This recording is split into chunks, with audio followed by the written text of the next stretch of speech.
وہ بھی پریشان ہوں گے. جہاں پہ پاکستان کی اسٹیبلشمنٹ پریشان ہے, یہ ہینڈلرز بھی پریشان ہوں گے کہ ان سے نہیں ہو سکتا. جس مقاصد کے لیے امپورٹڈ حکومت کو لایا گیا شاید ان سے نہیں ہوگا. خان صاحب نے ملک کی بگڑتی صورتحال کے پیش نظر جو حالات پیدا ہوئے بجٹ کے بعد, جس طرح کرٹیسائز کیا جا رہا ہے, جس طرح تیل جو رشیا سے خریدا جا سکتا ہے خرید نہیں رہی یہ حکومت, جس طرح عام آدمی کو تنگ کیا گیا اس بجٹ کی شکل کے اندر اور مہنگائی کا پہاڑ توڑ دیا گیا اور عوام کو جینا جو ہے اس کا محال کر دیا گیا, اس تناظر میں خان صاحب نے یہ بات کہی کہ یہ حکومت اب زیادہ دیر نہیں چل سکتی.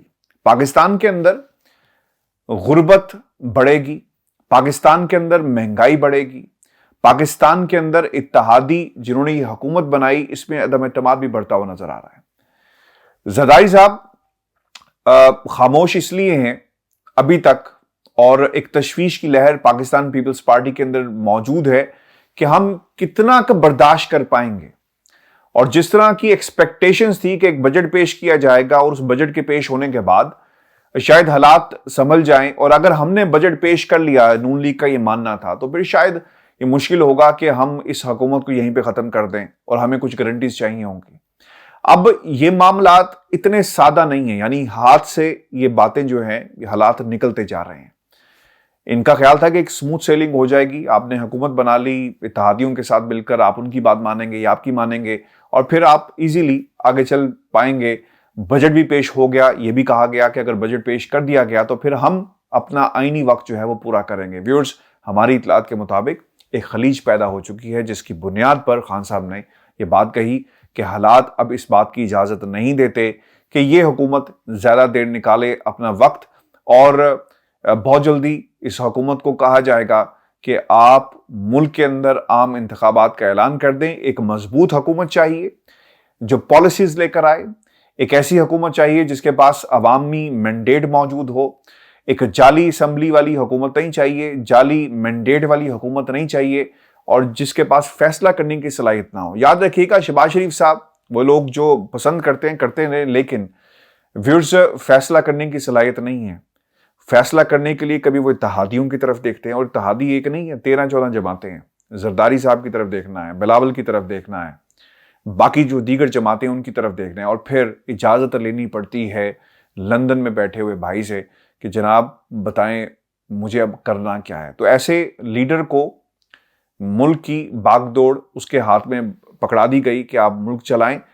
اسی لیے خان صاحب نے کہا کہ جو سیاسی منظرنامے کے اوپر خلیج نظر آ رہی ہے اور جو ملک کے اندر مہنگائی اور غربت کی سچویشن پیدا ہونے جا رہی ہے, اس کی بنیاد کے اوپر یہ حکومت اپنا وقت پورا نہیں کرے گی, کیونکہ اس وقت ایک بہت ہی زبردست قسم کا اکنامک کرائسس جو ہے وہ پاکستان میں آنے والا ہے, بالکل دروازے پہ کھڑا ہے, اور کسی بھی وقت حالات جو ہیں وہ خراب ہو سکتے ہیں. ویورز, خان صاحب نے آج ایک دوسری بات بھی کہی اپنے جو ملاقات ہوئی اس کے اندر, اور وہ یہ کہتے ہیں کہ پاکستان کے طاقتور حلقے بھی اب پریشان ہیں کہ اس سچویشن سے کس طرح نپٹا جائے.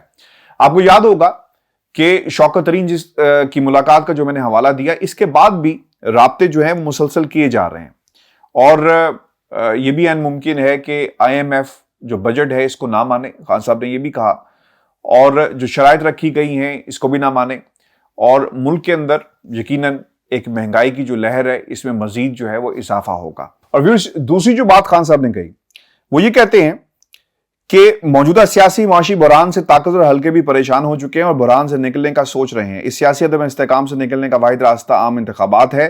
ملک کو موجودہ حالات کا سامنا کرنے کے لیے مضبوط قیادت کی ضرورت ہے, اور مضبوط قیادت شفاف الیکشن کے ذریعے ہی سامنے آ سکتی ہے.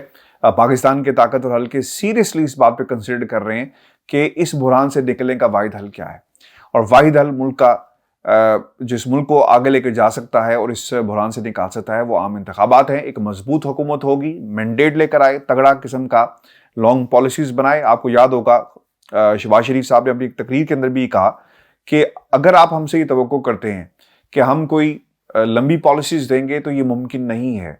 ہم اس صرف سسٹم کو سنبھالیں گے, اور ملک کی جو موجودہ صورتحال ہے اگر ہم یہ چلا لیں تو یہ بہت بڑی کامیابی ہوگی امپورٹڈ حکومت کی. اس کے بغیر کوئی دوسرا آپشن موجود نہیں ہے کہ آپ ہم سے ایکسپیکٹ کریں کہ ہم لمبی چوڑی ترقیاتی پالیسیز دیں اور ملک کو اپنے پاؤں پہ کھڑا کرنے کے لیے کوئی جادو کی چھڑی ہمارے پاس موجود نہیں ہے. یعنی شہباز شریف صاحب نے بھی ہاتھ جو ہے وہ اپنے کھڑے کر لیے ہیں. اسی لیے پاکستان کے طاقتور حلقے سیریسلی سوچ رہے ہیں اور یہ اب سے نہیں سوچ رہے, چونکہ آپ کو یاد ہوگا نون لیگ کے بہت سارے لوگوں نے اور پاکستان پیپلز پارٹی کے لوگوں نے بھی یہ سوال یہ کیا تھا اور ایشورنسز کے لیے طاقتور حلقوں کے پاس جاتے رہے کہ اس حکومت کو نہیں گرایا جائے گا, ہم مشکل فیصلے بھی کریں گے اور ہمیں بعد میں اس بات کی ایشورٹی بھی چاہیے کہ جب ہم یہ فیصلے کر لیں جس میں بجٹ بنانا, بجٹ لے کر آنا, اپنی سیاسی ساخت کو داؤ پہ لگانا. چونکہ ویورز پاکستان کی عوام تو یہی سوچ رہی ہے نا کہ جو صاحب اقتدار ہوتا ہے اسی سے سوال کیا جاتا ہے. یہ نہیں ہو سکتا کہ ہم کہیں گے پاکستان کے اندر جو سابقہ حکومت تھی اس نے کیا کیا. اب حالات آپ کے ہاتھ میں ہیں, فیصلے آپ نے کرنے ہیں, پالیسیز آپ نے بنانی ہیں, ملک کا جو پیسہ ہے وہ آپ کی مرضی سے استعمال ہونا ہے. یہاں پہ تو خیر عدالتیں بھی ان کی مرضی سے استعمال ہو رہی ہیں, لیکن فیصلے اس حکومت نے کرنے ہیں. جو ڈیل ہے باہر IMF سے یا دیگر لوگوں سے, ممالک سے, اس حکومت نے کرنی ہے. اور اسی بنیاد کے اوپر ہم بار بار یہ کہہ رہے ہیں کہ آپ دیر کس بات کی کر رہے ہیں, رشیا سے تیل خریدیں اور پاکستان کے جو حالات ہیں اور یہ جو پیسہ جس طرح اس میں ڈی ویلیو ہو رہا ہے اس کو روکا جا سکتا ہے. اور پٹرول سستا ہوگا تو اس کا امپیکٹ جو ہے پاکستان کی دیگر چیزوں کے اوپر بھی پڑے گا, لیکن حکومت کوئی فیصلہ نہیں کر پا رہی. ویورز ایک اور جو بات خان صاحب نے کہی کہ بعض لوگ یہ سوچ رہے ہیں کہ شاید میں واپس نہیں آؤں گا, یعنی لانگ مارچ, تو ان کی بھی یہ خام خیالی ہے. صرف اور صرف سپریم کورٹ آف پاکستان کی طرف دیکھا جا رہا ہے. جب یہ فیصلہ ہو جائے گا سپریم کورٹ آف پاکستان کی طرف سے موڈیلٹیز طے کر دی جائیں گی, حکم دے دیا جائے گا اور کہہ دیا جائے گا کہ کس قسم کا لانگ مارچ کرنا ہے, تو اس کے بعد یقیناً خان صاحب اپنے لانگ مارچ کا دوبارہ آغاز کریں گے. اور میں آپ کو ایک بات بتا دوں, انفارمیشن کی بنیاد پہ کہہ رہا ہوں کہ اب یہ لانگ مارچ ویسا نہیں ہوگا جس طرح پہلا ہوا, بلکہ خان صاحب پوری تیاری کے ساتھ آ رہے ہیں. اور خان صاحب نے لانگ مارچ کو کامیاب بنانے کے لیے مختلف کمیٹیز تشکیل دی ہیں, اور اگر سپریم کورٹ پاکستان کی طرف سے کوئی فیصلہ ایسا آتا ہے جس میں اجازت نہیں دی جاتی تو پھر ایک کیا حکمت عملی ہوگی, اس کے اوپر بھی بات چیت جو ہے وہ پارٹی کی سطح پر جاری ہے اور باقاعدہ مشاورت جو ہے وہ کی جا رہی ہے. آج دوسری جو بات خان صاحب نے کہی وہ الیکشن کمیشن آف پاکستان کے حوالے سے تھی. ہم متعدد بار یہ بات پہلے بھی کہہ چکے ہیں کہ اپنی مرضی کے لوگوں کو تعینات کیا جا رہا ہے, پولیس میں تبادلے ہو رہے ہیں, کیونکہ اگر الیکشن قریب آ گئے تو اس وقت چیزوں کو اتنا زیادہ اگر اوپر نیچے کیا جاتا ہے تو اس کا امپیکٹ زیادہ نہ پڑے, اور وہ لوگ جو ان کی مرضی سے لگائے گئے ہیں وہ یقیناً ان کی مرضی کے فیصلے جو ہیں وہ کروائیں گے. تو اس طرح بھی ویورز سے کام کیا جا رہا ہے. اور سب سے امپورٹنٹ بات جو بہت ہی حیرت انگیز ہے, اور خان صاحب نے بہت پہلے یہ بات کہی تھی کہ اگر ملک کی معیشت نیچے گئی تو اس کا امپیکٹ پاکستان کی فورس کے اوپر بھی پڑے گا. اور پھر یہ کچھ ٹکرز کی شکل کے اندر انفارمیشن پاکستان کے طاقتور حلقوں کی طرف سے شیئر کیے گئے, اور اس میں لکھا گیا کہ وداؤٹ ایٹریبیوشن, کہ آپ نے کسی سے منسوب نہیں کرنا اور اسے آپ نے چلانا ہے. اب پاکستان کی طاقتور حلقوں نے کیا فیصلہ کیا, جس کی طرف خان صاحب نے اشارہ بھی کیا کہ وہ بھی پریشان ہیں کہ کس طرح اس معاشی بحران سے نکلا جا سکے. اور جو بات کہی تھی کہ اگر معیشت گرے گی تو اس کا امپیکٹ پاکستان کی فوج کے اوپر بھی پڑے گا, تو ویورز اب امپیکٹ پڑنا شروع ہو گیا.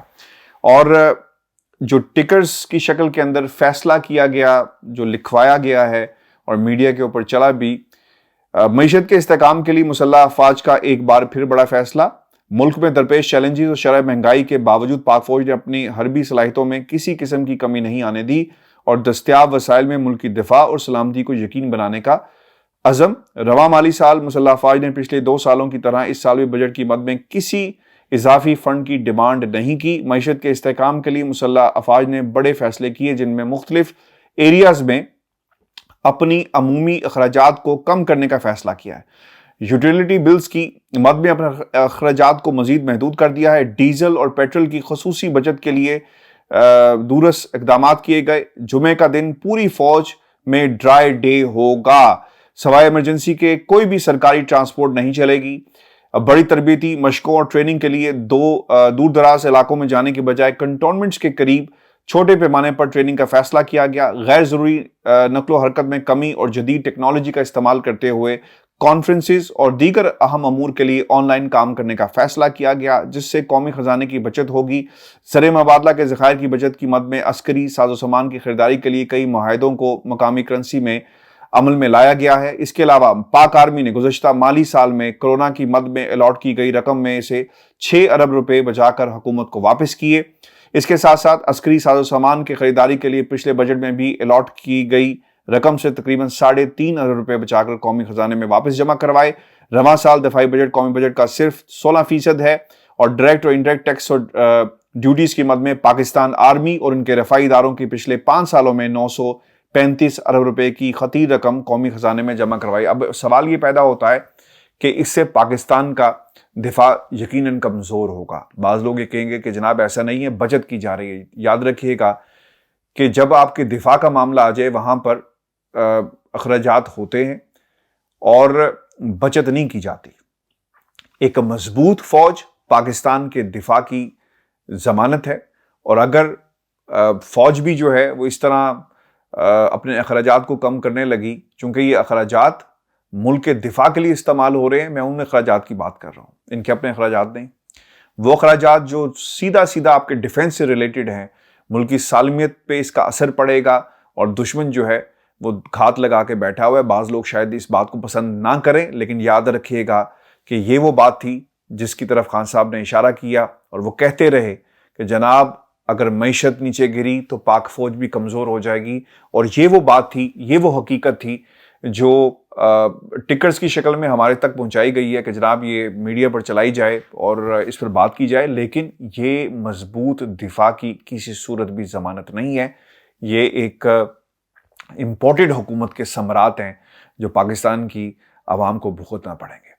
ویورز اس پر اپنے ضرور کمنٹس بھیجیے گا، اور ضرور بتائیں کہ یہ جو دفاع کی مد میں اپنے اخراجات جو ہیں وہ کم کیے، کیا اس سے پاکستان کمزور ہوگا یا نہیں ہوگا، دفاع کمزور ہوگا یا نہیں ہوگا؟ آپ کا انتظار رہے گا کمنٹس کا۔ اجازت دیجیے، اللہ نگہبان۔